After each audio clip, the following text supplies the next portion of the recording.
नमस्कार साथियों, मैं राजवर्धन चौहान एक बार फिर से आप सभी का स्वागत करता हूं आपके अपने YouTube channel study waves classes पर।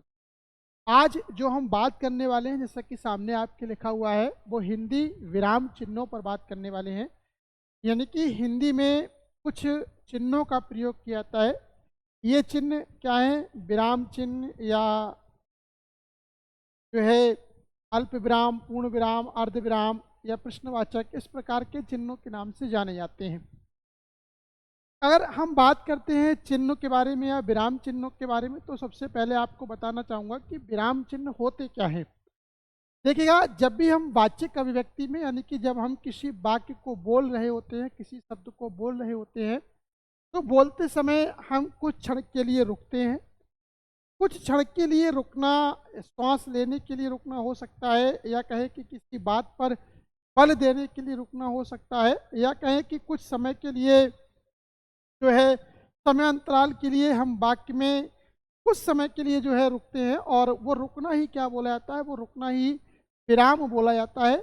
और उसके लिए जो हम चिन्ह का प्रयोग करते हैं, जिस चिन्ह का हम प्रयोग करते हैं, उसे हम क्या कहते हैं? विराम चिन्ह के नाम से जानते हैं। तो आज की जो हमारी श्रृंखला है, विराम चिन्हों पर आधारित श्रृंखला है। हिंदी में जो विराम है कौन कौन से हैं, अगर हम पंडित कामता प्रसाद गुरु के नाम जो है उनके बारे में बात करते हैं। हिंदी के एक व्याकरणाचार्य हैं कामता प्रसाद गुरु। अगर हम उनके बारे में बात करते हैं, अगर आपसे क्वेश्चन पूछा जाए कामता प्रसाद गुरु, ठीक है, कामता प्रसाद गुरु का एक नाम आता है। वो कहते हैं कि मूलतः हिंदी में जो विराम चिन्ह है वो कहाँ से लिए गए हैं? वो अंग्रेजी भाषा से लिए गए हैं। तो इनके अनुसार क्या है? हिंदी में विराम चिन्ह, हिंदी में विराम चिन्ह जो है वो अंग्रेजी भाषा से लिए गए हैं। किस भाषा से लिए गए हैं? अंग्रेजी भाषा से।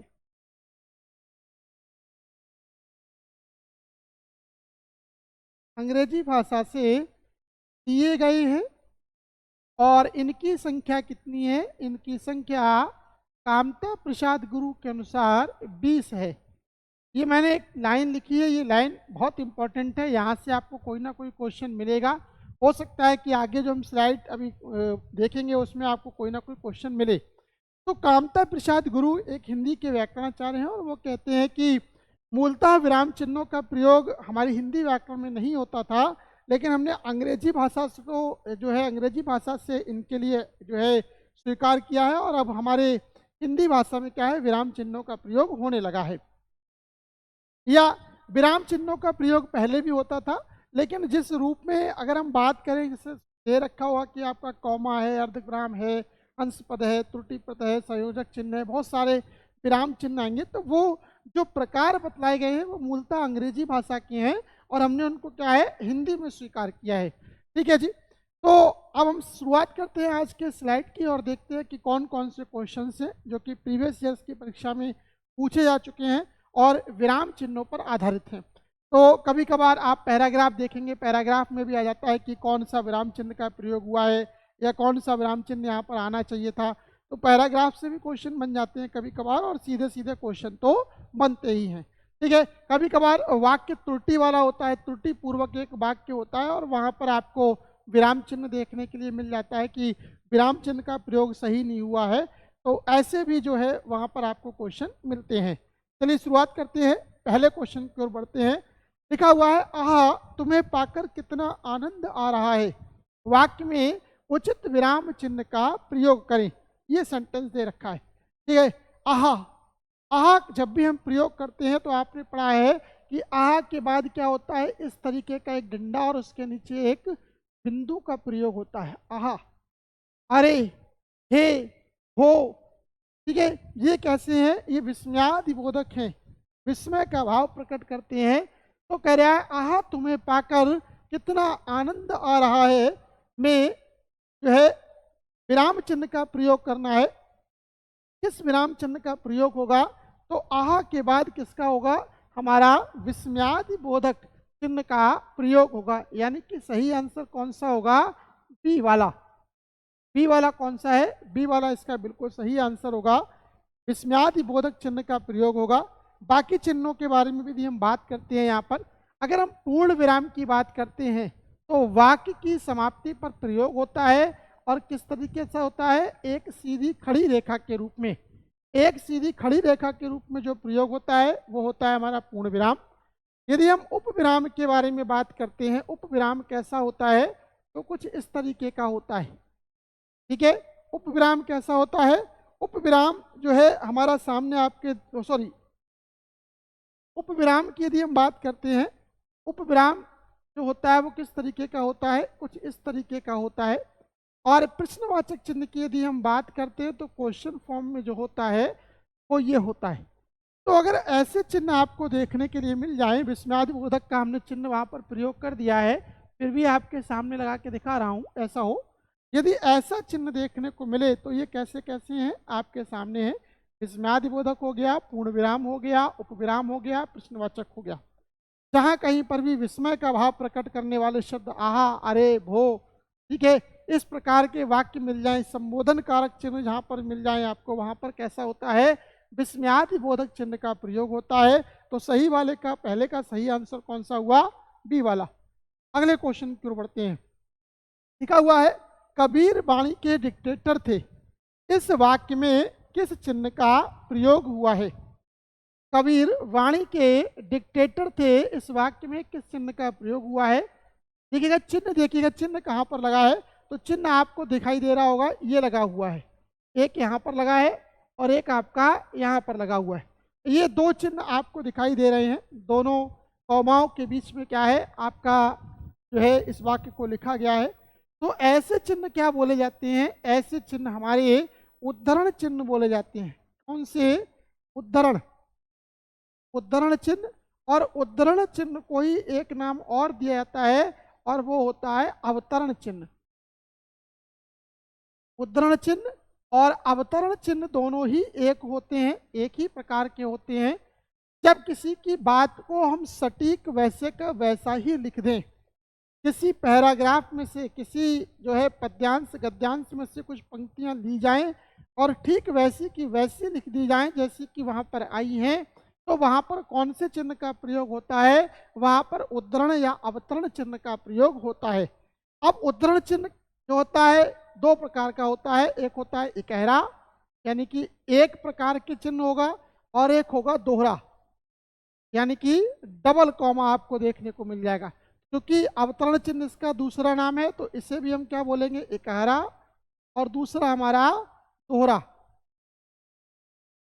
ठीक वैसा ही एक कॉमा और यहाँ पर दो कॉमाओं के बीच में यदि आपको कुछ देखने को मिल जाए तो वो क्या बोले जाते हैं? वो हमारे उद्धरण चिन्ह या अवतरण चिन्ह बोले जाते हैं। तो दूसरे का सही आंसर क्या होगा देखते हैं। ए है उद्धरण, मिल गया, ठीक है। दूसरा है पुनरुक्ति सूचक, तीसरा है अवतरण चिन्ह, और चौथा है हमारा टीका सूचक। ठीक है, तो देखिएगा दो तो यहाँ पर ये मिल रहे हैं, यानी कि ये दोनों के दोनों सही आंसर हैं। टाइपिंग मिस्टेक है, तो हमारा ये वाला भी सही होगा और हमारा ये वाला भी सही होगा। ठीक है, बी वाला जो दे रखा है पुनरुक्ति सूचक, वो नहीं होगा क्योंकि आपके सामने मैंने चिन्ह लगा के दिखाया है, और टीका सूचक भी नहीं होगा। अब हम बात कर लें, अगर थोड़ा सा आगे बढ़े, पुनरुक्ति सूचक चिन्ह कौन सा होता है? ठीक है जी, पुनरुक्ति सूचक चिन्ह कौन सा होता है?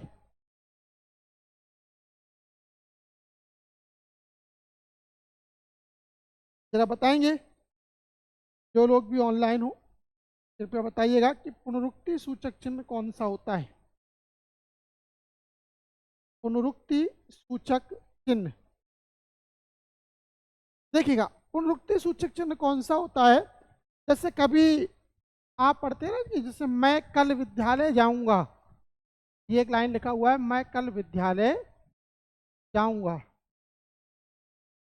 ये लाइन लिखी हुई है। फिर से आया, मैं कल विद्यालय में क्रिकेट खेलूंगा, तो मैं कल विद्यालय में क्रिकेट खेलूंगा, ऐसे मैंने लिख दिया। तो यहाँ पर ये इस तरीके से आप चिन्हों को देख रहे हैं, ये क्या बोले जाते हैं? पुनरुक्ति सूचक चिन्ह बोले जाते हैं। कौन से चिन्ह बोले जाते हैं? पुनरुक्ति सूचक चिन्ह बोले जाते हैं। तो क्वेश्चन यही पूछा गया है कि पुनरुक्ति सूचक चिन्ह कौन से होते हैं? पुनरुक्ति सूचक चिन्ह वह चिन्ह होते हैं जो क्या है, किसी चीज को रिपीट कर रहे होते हैं, किसी चीज के बारे में आपको बतला रहे होते हैं। ठीक है जी, चलिए आगे बढ़ते हैं। अगला क्वेश्चन, संयोजक चिन्ह को अन्य किस नाम से जानते हैं, या संयोजक चिन्ह को किस अन्य नाम से पुकारा जाता है? सामासिक चिन्ह है, कोष्ठक चिन्ह है, अवतरण चिन्ह है, या इनमें से कोई नहीं? बहुत अच्छा क्वेश्चन है। बताइएगा कि किस नाम से इसके लिए जो है वो जाना जाता है। कौन सा है? और हमारा है संयोजक चिन्ह। ठीक है जी, संयोजक चिन्ह। संयोजक चिन्ह को और क्या क्या कहते हैं ये बता दूं आपको। संयोजक चिन्ह को योजक चिन्ह कहा जाता है, योजक चिन्ह, या इसी को हम विभाजक चिन्ह के नाम से भी जानते हैं।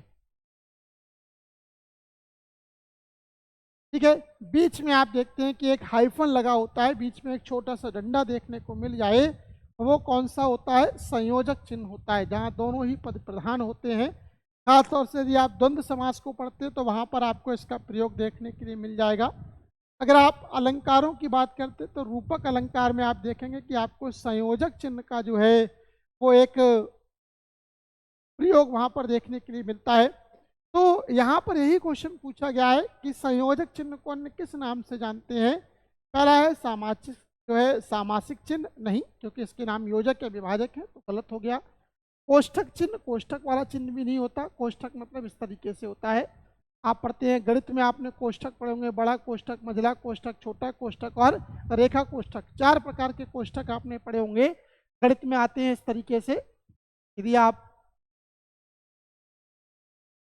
इस तरीके से 4 कोष्ठक वहाँ पर आते हैं तो वो आपके कोष्ठक चिन्ह है। अवतरण चिन्ह के बारे में थोड़ी देर पहले ही क्वेश्चन आया था, जब हम एज इट वैसे का वैसा ही किसी को उतार लें तो वो कैसा होता है? अवतरण या उद्धरण चिन्ह होता है। ठीक है जी, तो यहाँ पर योजक चिन्ह या विभाजक चिन्ह जो है किसे कहा गया है? संयोजक चिन्ह को अन्य नाम जो है किस क्या दिया गया है? आपका आपका योजक या विभाजक चिन्ह। तो सही आंसर होगा इनमें से कोई नहीं, इनमें से कोई नहीं। ठीक है जी, चलिए आगे बढ़ते हैं।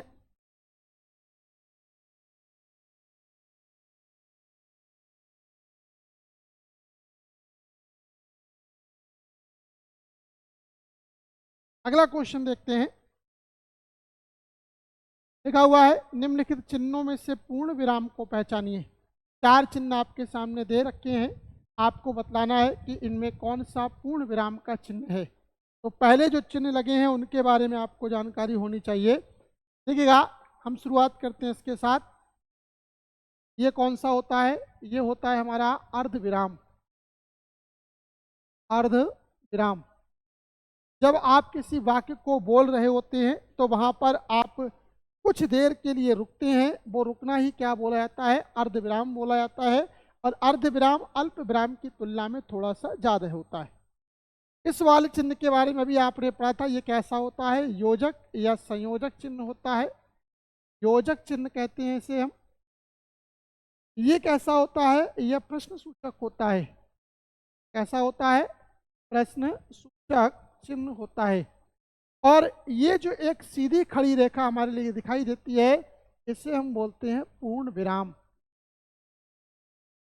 अब क्वेश्चन बताना है, अब आंसर दीजिएगा कि निम्नलिखित चिन्हों में से कौन सा चिन्ह होता है।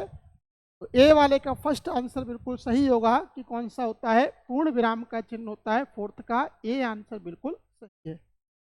फिफ्थ देखिएगा, अच्छा क्वेश्चन। 3 क्रॉस यानी कि 3 एक्स एक्स रेखांकित चिन्ह यदि देखने को मिल जाए तो क्या होते हैं? लोप सूचक होते हैं, स्थान सूचक होते हैं, समाप्ति सूचक होते हैं, या टीका सूचक होते हैं। ठीक है, जब भी आपको ऐसा मिले, ठीक है, इसका मतलब होता है कि अब वाक्य समाप्त हो चुकी है, इसके आगे कुछ भी लिखने की गुंजाइश नहीं है। यानी जब किसी वाक्य के समाप्त में क्या है? 3 इस प्रकार की, इस तरीके की रेखाएं खींच दी जाएं या इस तरीके से खींच दी जाएं, यानी कि अब कुछ भी शेष नहीं रह गया है, बात पूर्णतः समाप्त हो चुकी है, तो ये किसका चिन्ह हुआ? ये हुआ हमारा समाप्ति सूचक चिन्ह। कौन सा हुआ? समाप्ति सूचक चिन्ह। ठीक है जी। समाप्ति सूचक चिन्ह कौन सा होता है? और जब आप तीन जो है चिन्हों के लिए या कहें कि दो रेखाओं को आपस में क्रॉस की स्थिति में लगा देते हैं तो वो क्या बोले जाते हैं? समाप्ति सूचक चिन्ह के नाम से जाने जाते हैं। आगे बढ़ते हैं।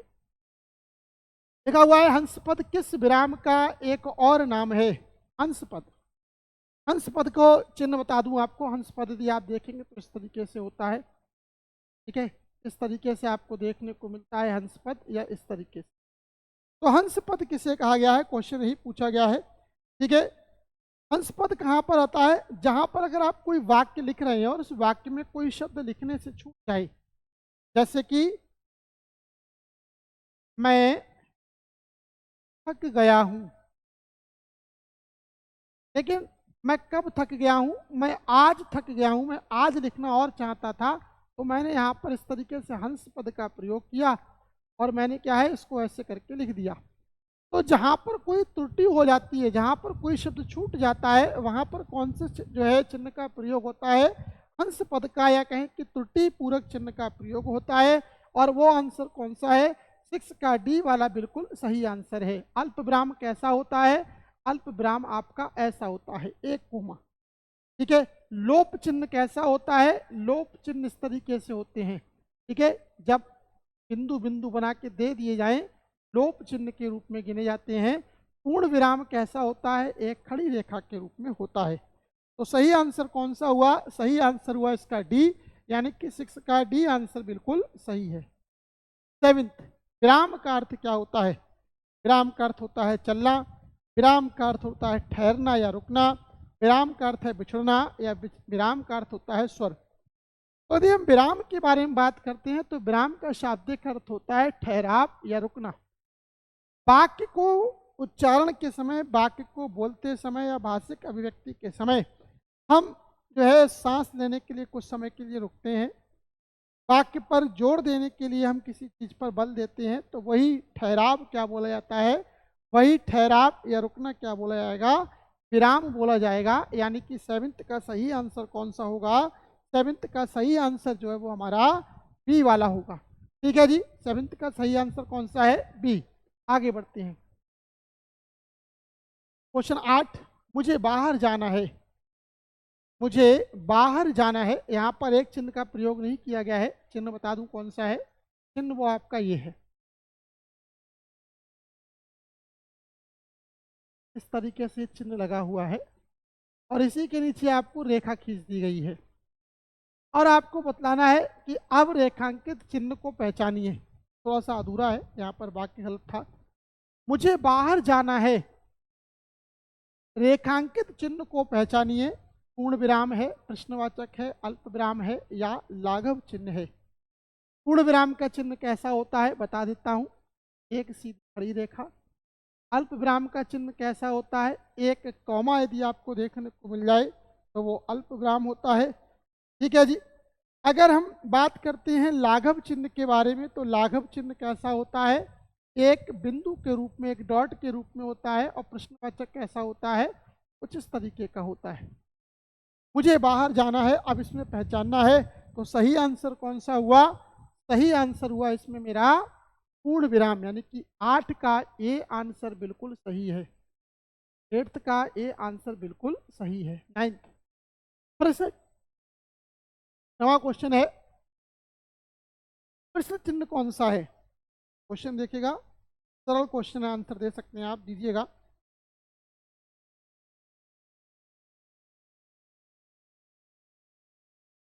प्रश्न चिन्ह कौन सा है? सीधा सीधा दिख रहा है भैया, बी वाला जो ऑप्शन है, बी वाला जो है वो कैसा है? हमारा प्रश्न चिन्ह है। जहाँ पर कोई प्रश्न पूछा जाता है, जहाँ पर कोई बात पूछी जा रही होती है, वहाँ पर किस चिन्ह का प्रयोग होता है? प्रश्न चिन्ह का प्रयोग होता है। 9th का बी वाला आंसर बिल्कुल सही। क्वेश्चन 10, जब वाक्य में एक समान अधिकरण का प्रयोग होता है तो किस विराम चिन्ह का प्रयोग होता है? बहुत अच्छा क्वेश्चन है। जब वाक्य में एक समान अधिकरण का प्रयोग हो, ठीक है, एक समान अधिकरण का प्रयोग होता है तो किस चिन्ह का प्रयोग होता है? अल्प विराम, अर्ध विराम, संकेत चिन्ह, या लाघव चिन्ह? एक समान अधिकरण का प्रयोग होता है, बताइएगा।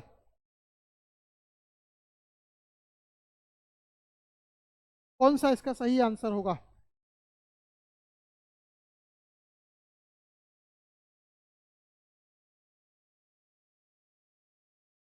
देखिएगा, जब दो से ज़्यादा समान जो पद हैं वो आपस में मिल रहे होते हैं, यानी कि दो समान पदों का आपस में जब मेल होता है, तब वहाँ पर एक चिन्ह का प्रयोग होता है और उस चिन्ह को कहा जाता है अल्प विराम।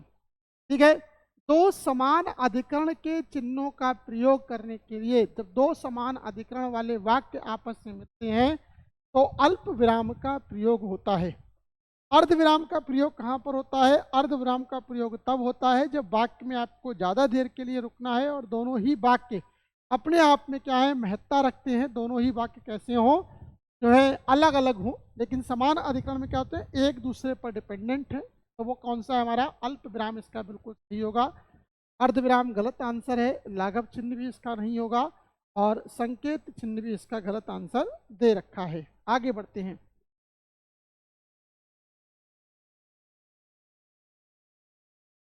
किसी पद, उपवाक्य आदि की विशेषता दिखाने के लिए शब्द एक के नीचे एक रेखा खींचते हैं, उसे हम क्या कहते हैं? शब्द के नीचे, एक शब्द के नीचे एक रेखा खींची जाती है, उसे क्या कहा गया है? पूछा गया है। प्रश्नवाचक चिन्ह कहा गया है, पूछा गया है अधोरेखा कहा गया है, कोष्ठक चिन्ह कहा गया है, या तिर्यक चिन्ह कहा गया है। प्रश्न चिन्ह कैसा होता है? बार बार आया है, फिर बतला देता हूँ। कोष्ठक चिन्ह इस प्रकार के होते हैं, अगर आप देखेंगे 4 प्रकार के कोष्ठक गणित में होते हैं।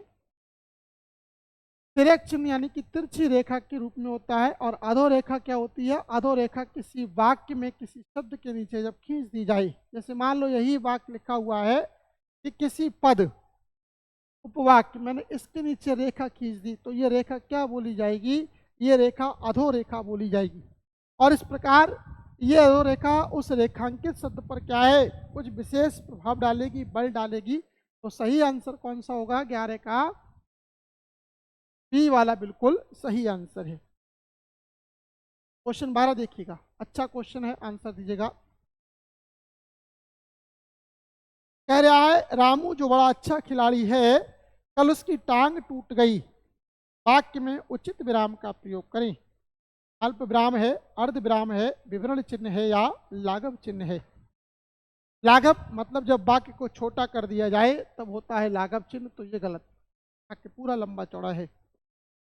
विवरण चिन्ह का प्रयोग अधिकांशतः हम देखते हैं गणित में आता है। ठीक है, तो ये वाला भी गलत है। अर्ध विराम और अल्प विराम दो रह गए। अर्ध विराम का प्रयोग तब होता है जब हमें वाक्य में कुछ ज़्यादा देर के लिए रुकना होता है, लेकिन दोनों ही वाक्य महत्वपूर्ण होते हैं।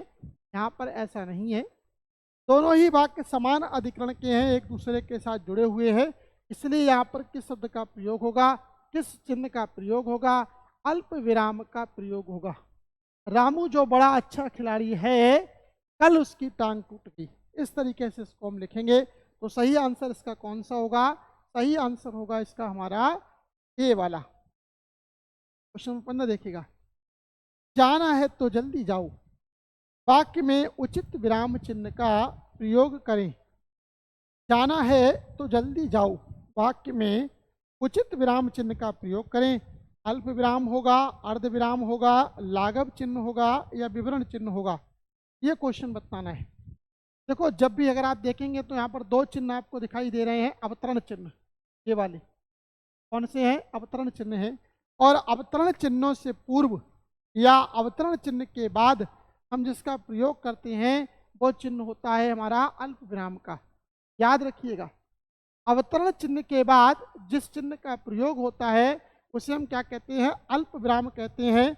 अर्ध विराम दो अलग अलग वाक्यों को जोड़ने के लिए इस्तेमाल होता है। लाघव चिन्ह छोटा करने के लिए इस्तेमाल होता है। और विवरण चिन्ह किसी चीज़ के बारे में विवरण प्रदान करते समय दिया जाता है। तो बाकी के तीनों आंसर आपके गलत हो गए। सही आंसर एक ही हुआ हमारा, वो कौन सा है? 13 का ए। क्वेश्चन नंबर 14, निम्नलिखित में से निर्देशक चिन्ह कौन सा है? ठीक है, क्वेश्चन पूछा गया है निर्देश देने वाला चिन्ह कौन सा है। देखो, अगर आप इसके बारे में बात करें तो ये प्रश्न सूचक है, गलत हो गया। ये पूर्ण विराम है, गलत हो गया।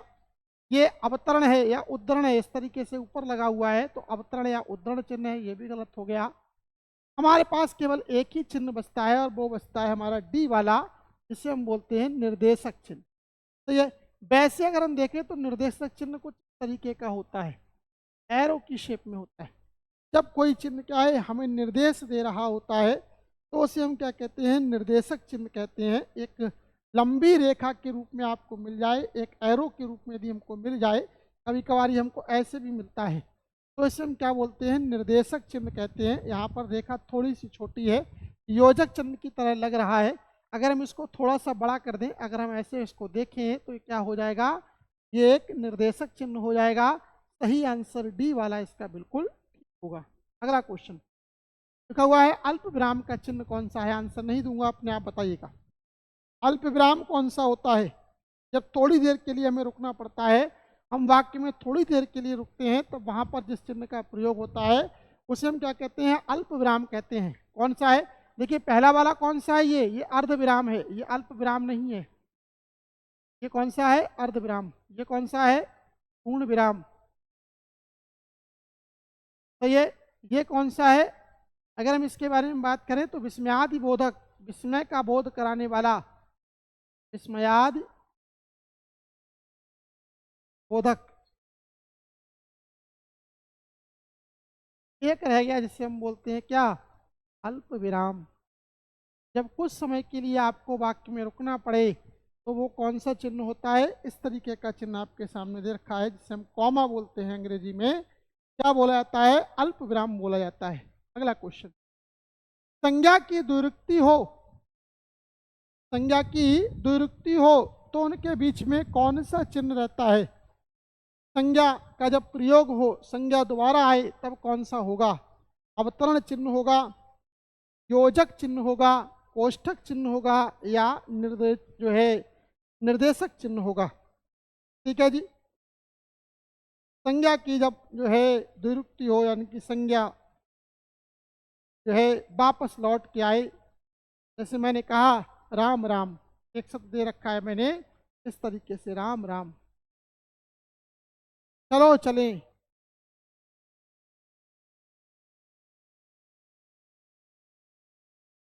ठीक। तो जहां पर संज्ञा की द्विरुक्ति होती है, माता पिता,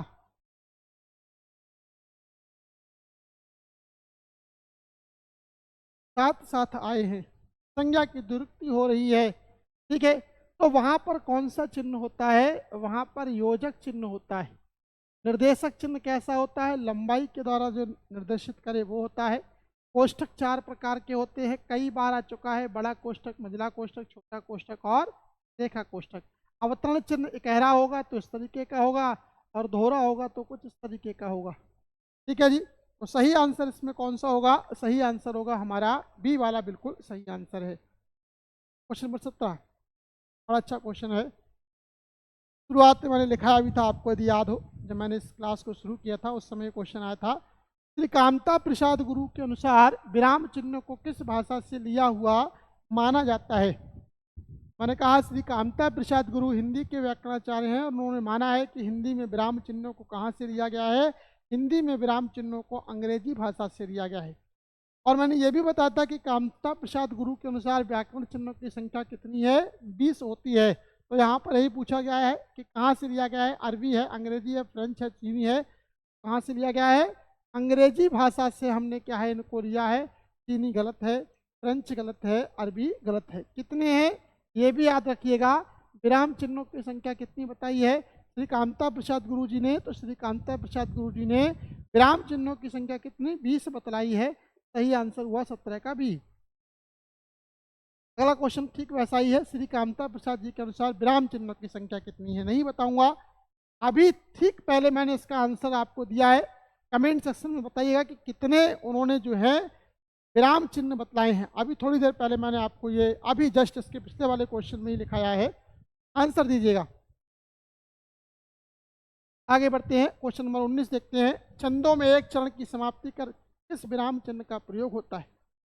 छंद यदि हम पढ़ते हैं तो छंद क्या है, किसी पद्यात्मक जो रचना है उसको सुर लय ताल से बांध देना छंद कहलाता है। छंद में 4 चरण होते हैं, अलग प्रकार के छंद आप पढ़ेंगे, चौपाई छंद है, दोहा छंद है, सोरठा है, कुंडलिया है, रोला है, बहुत सारे हैं। हम चौपाई छंद की अगर मान लिया हम बात करें तो कहते हैं चौपाई में 4 चरण होते हैं। प्रत्येक चरण की समाप्ति पर आपको क्या मिलेगा? एक अल्प विराम मिलेगा। क्या मिलता है? अल्प विराम मिलता है। तो यही क्वेश्चन पूछा गया है, किस विराम चिन्ह का प्रयोग होता है? एक चरण की समाप्ति, पंक्ति की समाप्ति पर आपको पूर्ण विराम मिलेगा। पूर्ण विराम यहाँ पर नहीं दे रखा है, ठीक है। यहाँ पर 4 चिन्ह दे रखे हैं, एक है अर्ध विराम, एक है अल्प विराम, ठीक है, एक है आपका कोष्ठक चिन्ह और एक आपका जो है बिंदु के रूप में दे रखा है, जिसे हम उप विराम के नाम से जानते हैं, वो दे रखा है।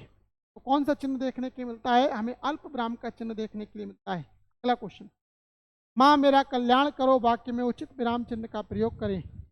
माँ मेरा कल्याण करो, माँ मेरा कल्याण करो, जिससे मैं तुम्हारी सेवा कर सकूं। इस तरीके से मान लो वाक्य दे रखा है, ठीक है। अब ऊपर ले देखिएगा, ऊपर देखिएगा, यहाँ पर क्या है? यहाँ पर देखिएगा अवतरण चिन्ह का प्रयोग हुआ है, उद्धरण चिन्ह का प्रयोग हुआ है। कौन से चिन्ह का प्रयोग हुआ है? अवतरण चिन्ह या उद्धरण चिन्ह का प्रयोग हुआ है।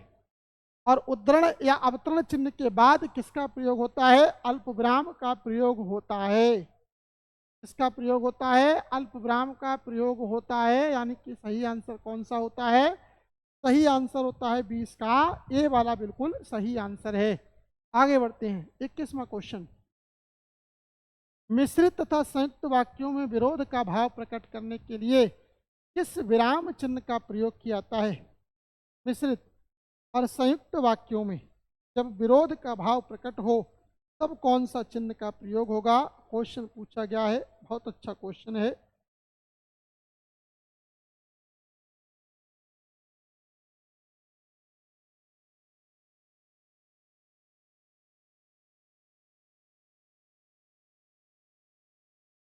चार ऑप्शन आपके सामने है, आंसर देने का प्रयास करिए। क्या आंसर होगा?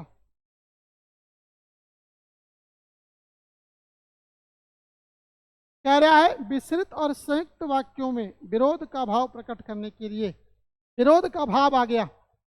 और विरोध का भाव यदि हम देखें तो एक समास होता है द्वंद्व समास, वहां पर भी देखने को मिलता है। तो द्वंद्व समास का भाव जहां पर प्रकट हो, जहां पर विरोधात्मकता का भाव प्रकट हो, वहां पर कौन से चिन्ह का प्रयोग होता है? आपने पढ़ रखा है कि द्वंद्व समासों में योजक चिन्ह का प्रयोग होता है। कौन से वाले का? सी वाले का, योजक चिन्ह का प्रयोग होता है। तो 21 का सी बिल्कुल सही आंसर हुआ। क्या हुआ? योजक चिन्ह। ठीक है जी, आगे देखते हैं। करणवाचक क्रिया विशेषण में किस प्रकार का विराम चिन्ह प्रयोग होता है? करणवाचक क्रिया विशेषण में किस प्रकार का, देखिएगा क्वेश्चन पूछ कहा गया है करणवाचक क्रिया विशेषण में किस प्रकार के विराम चिन्ह का प्रयोग होगा। तो करणवाचक क्रिया पहले बता दूं क्या होती है। करणवाचक क्रिया विशेषण वह क्रिया विशेषण होते हैं जो कि क्रिया की विशेषता बताने के कारण को बतलाते हैं। क्रिया की विशेषता को जो बताने वाला कारण है उसके बारे में बतलाते हैं। यहाँ पर ये क्वेश्चन ही गलत है। कह रहा है करणवाचक क्रिया विशेषण में किस प्रकार का विराम चिन्ह का प्रयोग होगा। विराम है, विवरण चिन्ह है, अर्धविराम है या उद्धरण चिन्ह है। देखो क्रिया, जैसे मान लो एक सेंटेंस है, जैसे सेंटेंस है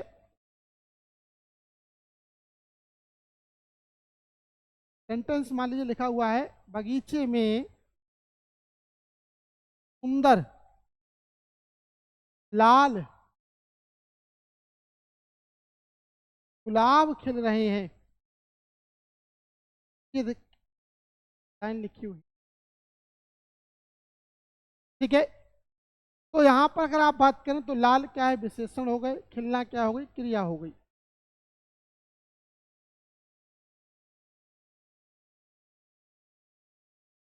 सुंदर क्या हो गया? प्रविशेषण हो गया।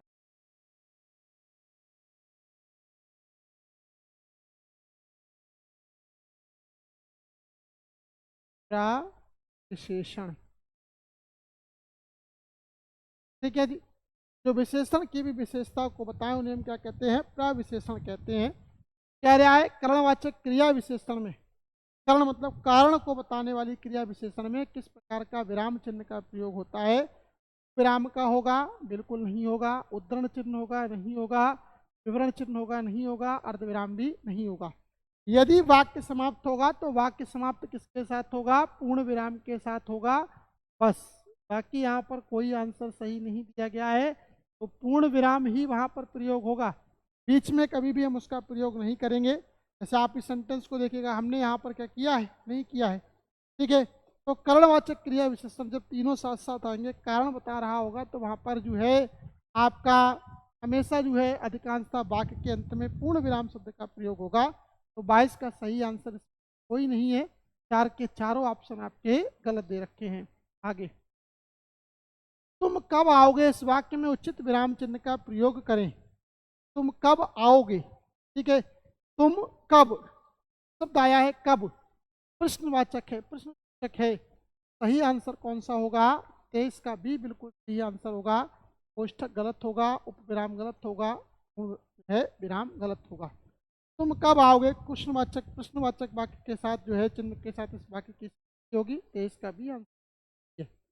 24, पाद चिन्ह श्री कामता प्रसाद गुरु जी ने किस नाम से आविहित किए हैं। तो अगर हम पाद चिन्हों के बारे में बात करते हैं, ये थोड़ा सा व्याकरण की थ्योरी का क्वेश्चन है। तो जो है कामता प्रसाद गुरु के द्वारा इनको किसके नाम से संबोधित किया गया है?